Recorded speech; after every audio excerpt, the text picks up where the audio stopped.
बदनाम भइनी रानी तुहरे नाम से, बर्बाद करके जिए आराम से। बदनाम भइनी रानी तुहरे नाम से।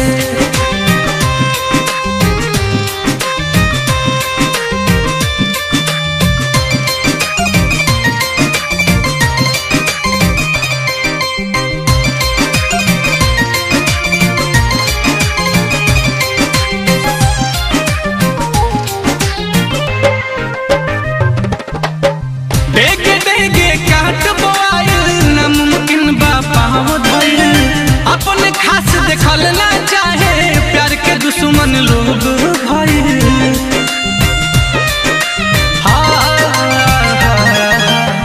देगे देगे काट बोआइल नामुमकिन बा पाँव धइल।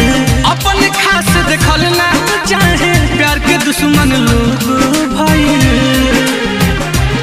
प्यार के फूल सूखल नफरत वाला घाम से, बदनाम भइनी रानी तुहरे नाम से। बर्बाद करके जिएलू आराम से। बदनाम भइनी रानी तुहरे नाम से।